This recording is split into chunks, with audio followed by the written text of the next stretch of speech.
I couldn't bear the prospect of being burdened with a woman sporting a belly resembling a monstrous entity, forcing me to raise the child on my own while enduring the sight of her swollen 9-month pregnant belly. His eyes exuded contempt, and a sly smile spread across his lips, anticipating this inevitable day. Despite foreseeing such an incident, I promptly retreated to my room. Returning with a document in hand, I bluntly presented the prepared divorce papers before Anton. He contorted his face in disbelief, exclaiming, "What the hell? What's this all of a sudden?" "Well, it was your idea. Now sign it quickly. I'll submit it tomorrow," I challenged him. His face rapidly turned red as my provocative words stung him. "Watch closely. I'll make you regret how you've treated and looked down on me all this time," I declared. "My name is Helen. I'm a 26-year-old housewife. Until 2 years ago, I worked for a mobile company. I met Anton Kate, my boss, at the workplace when I was 24. It didn't take us long to fall in love and get married. Anton, 3 years my senior, was very dependable, especially when teaching me the ropes at work as a newcomer to the department who didn't know her way around. I couldn't express how grateful I was for Anton's precise instructions.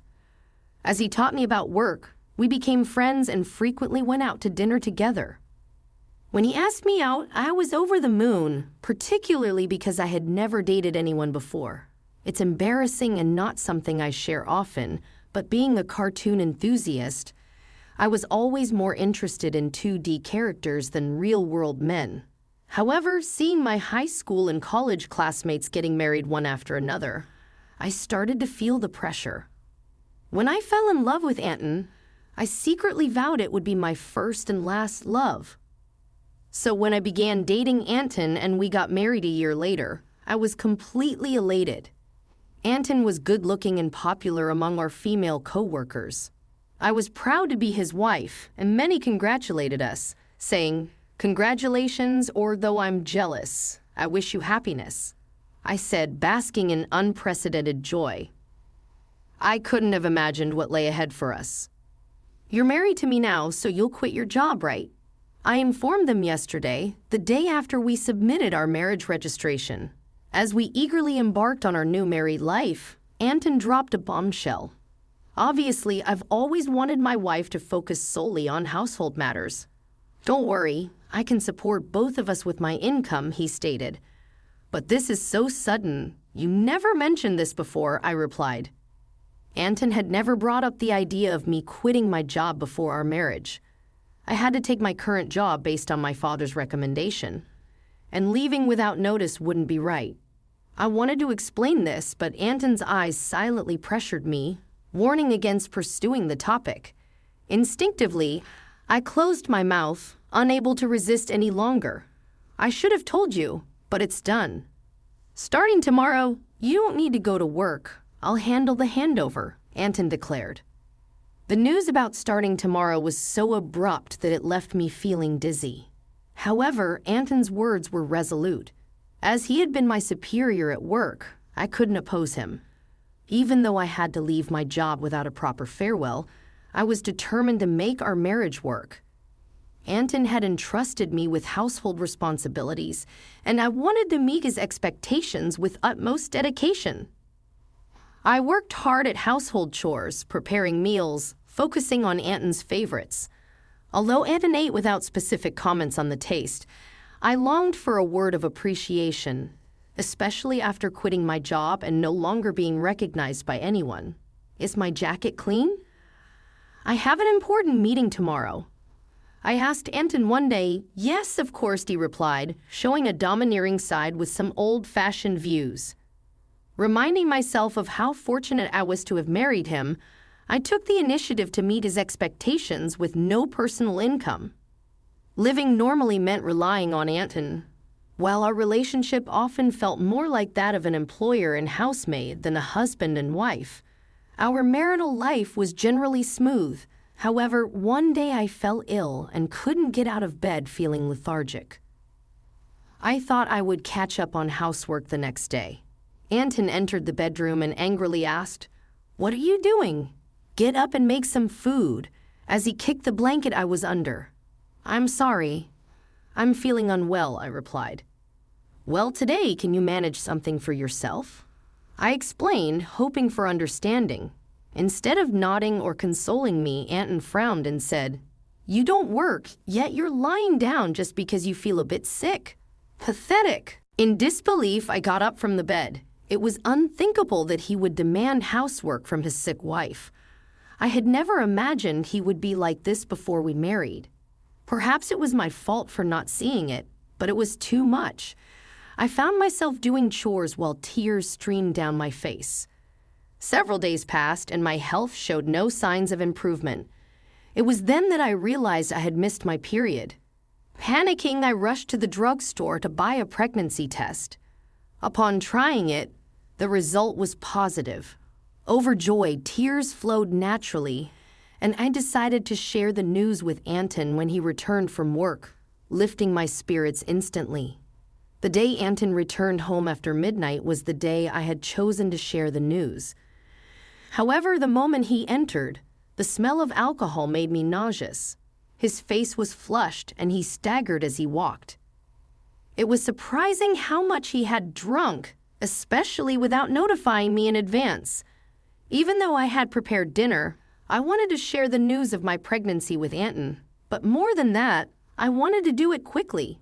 My excited emotions surged, and I shared the news with my intoxicated husband.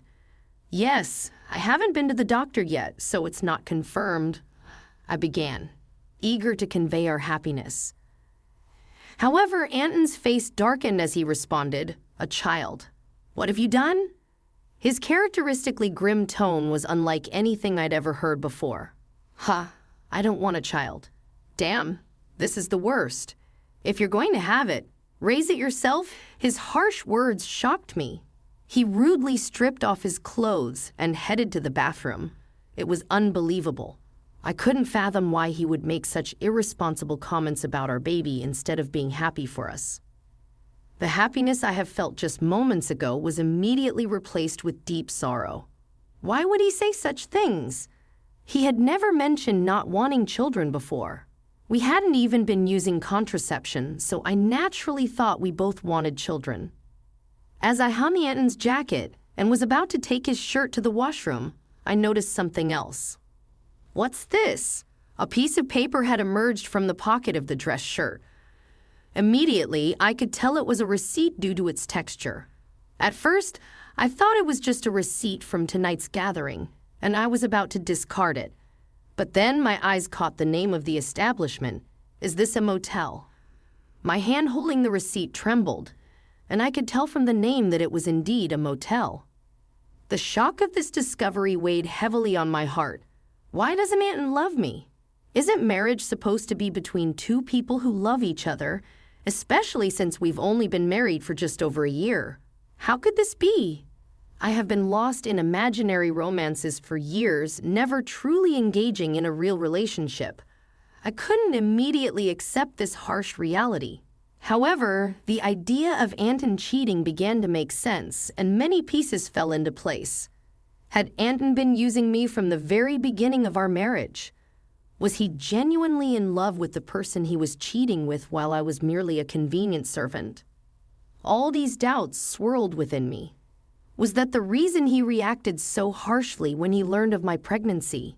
As I grappled with these thoughts, nausea set in, and I became convinced that something was amiss. Yes, there's no doubt now. Perhaps the reason he drove me out of the company was that his mistress worked there. It seemed like everything was beginning to make sense, as if he had married me for stability and not love. The line between reality and my imagination became blurry. Still, there was no denying the heartless words he had thrown at me after learning about my pregnancy. That day, I decided to gather evidence of Anton's infidelity. From then on, his cold behavior towards me was undeniable. It was as if he couldn't forgive me for becoming pregnant, despite knowing that I was suffering from morning sickness.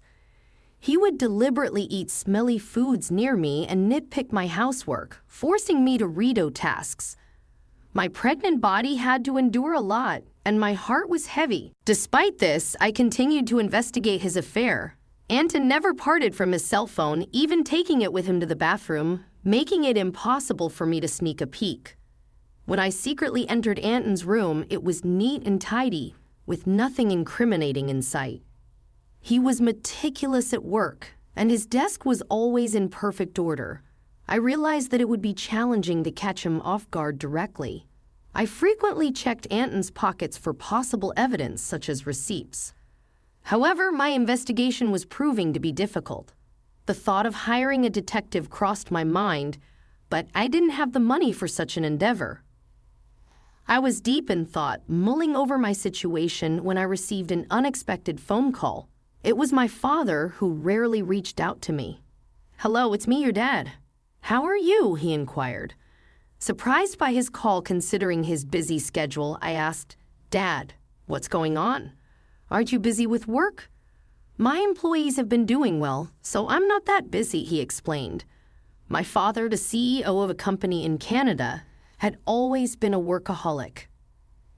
I didn't have many childhood memories of playing with him, but I respected his dedication to his job.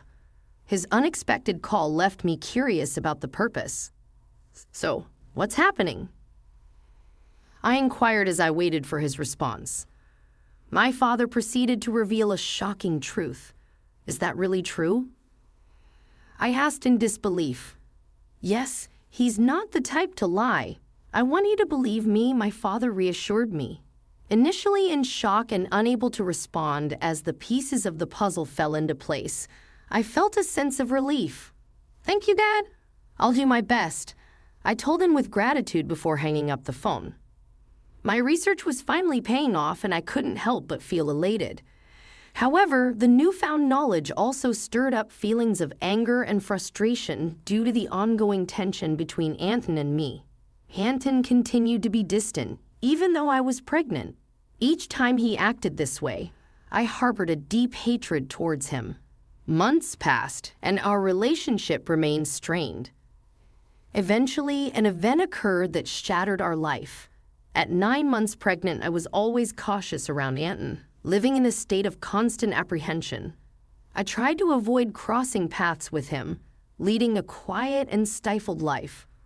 One day, I served dinner as usual, and when Anton returned home, we sat at the dining table. As I quietly ate, Anton suddenly slammed his fork down. "What is this?" "It's tasteless," he exclaimed, throwing the food I had prepared onto the floor. Baffled by his outburst, I tried to comprehend the situation. The anger at having the meal I had cooked discarded before me began to well up inside. "I've been contemplating this for some time, but recently you've been complaining about the taste of the meals I prepare." Anton criticized my cooking, stating it was tasteless. While it was true that since becoming pregnant, I had been using less seasoning to make healthier meals for everyone, this was only a temporary measure until the baby's birth. If he found the food bland, he could have simply added some salt himself. Why did he have to throw the meal on the floor? I was about to voice my complaint when Anton sneered and uttered hurtful words. "I don't want a woman with a belly like a monster. You have to raise the kid by yourself," he spitefully declared, his eyes filled with malice and a vulgar smile stretching across his lips. I had always anticipated that this day might come, even though I had hoped for a different outcome. Swiftly, I went to my room, retrieved a document, and returned to present it to Anton. "Fine, here are the divorce papers," I said, thrusting the prepared documents in front of him. Anton's face twisted in shock as he stammered, "What the hell? What's this all of a sudden?" "Well, it was your idea. Now sign it quickly. I'll submit it tomorrow," I responded. In reality, I had been contemplating divorce since I began suspecting Anton's infidelity. However, with a child on the way, I was unsure if I could support myself if I took that step. But now I had a different plan in mind. My resolve seemed to have provoked Anton. His face reddened with anger. "Just watch. I will make you regret every moment you looked down upon me and controlled me. Do you think you can survive without me? You have a baby to care for, and you'll regret it." I remained determined, unshaken. "I'll be fine. Don't worry about me," I assured Anton. Perhaps irritated by my determination, He snatched the divorce papers and began to fill in the blanks. "Here you go. If this is what you wanted, it's yours," he said. "Thank you," I responded. Probably Anton didn't think I would actually submit the divorce papers, as he handed them over without a fuss. The following day, I promptly submitted the divorce papers and left the house. I knew he would be surprised when he returned from work to find out. After that, I moved to my parents' home, primarily due to my father's return to the U.S. from Canada and his suggestion that I stay with them. It was the right decision at the time. As I was fed up with my life with Anton, I was deeply thankful to my father. I received 3 calls from Anton on the day I left our home, but I ignored all of them. Eventually, he stopped calling. It became clear that I meant very little to Anton. He was probably content with his mistress by now, and I suspected he might even remarry soon. I had decided to move on from Anton, and 6 months had passed. I had a baby who was born safely, and I was now living happily with my parents and the baby. It was while I was enjoying this peaceful life with my family that Anton called again. I ignored his calls at first, but after several persistent attempts, I had no choice but to answer. "Hello, what do you want now?" I said, wary of his tone. "Hey, what's going on? Why were you on that show, and since when were you the daughter of a CEO with assets worth millions of dollars?" Anton's voice boomed with surprise and anger. It turned out that Anton had seen a TV show that was broadcasted after I returned to my family home. I had received a request from a TV station after returning to my family's home, thanks to my father's role as the CEO of a renowned global tech company. The show featured the lavish lifestyle of the CEO's family. Producers had come to our house and filmed the lifestyle of my father's family during the TV show interview. They discussed our family's wealth, mentioning a rough estimate of $10 million. I never imagined Anton would see that show, but the power of television is truly something. Oh, by the way, I didn't tell you that I have an asset of $33 million due to an advanced inheritance. That's why I was able to divorce you, I said. Yes, my father informed me about the inheritance, which gave me the confidence to live comfortably even after divorcing Anton. Upon hearing this, Anton's reaction was immediate, and he was furious. "What? That's dirty. Why didn't you tell me about this before? Half of it is mine, right? Give me the money now." I calmly responded, just as I suspected after seeing the show. All you could think of was extorting money from me. Gifts from parents are not included in the property distribution. And are you forgetting your own misdeeds? Anton was puzzled and asked, "What are you talking about?" I continued, "I'm exasperated with your rage, Anton. You called me yourself. You should know. You can't blame me for what you did. You cheated, didn't you?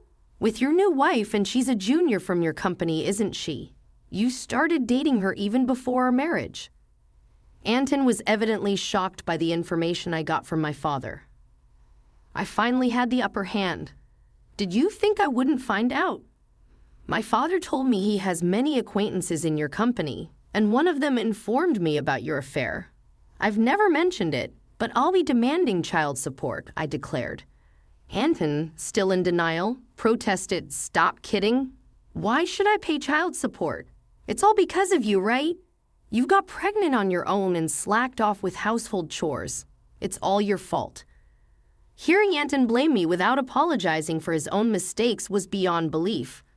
I couldn't believe I was ever married to someone so lacking in common sense. I truly felt it was the right decision to leave him. "Anton, I'm broke. My wife spent all the money I earned, and now I'm drowned in debt." Anton's pitiful plea fell on deaf ears. I went from anger to sheer disbelief. I never wanted to deal with such an unreasonable person ever again. With that thought in mind, I firmly gripped my phone. "What are you talking about?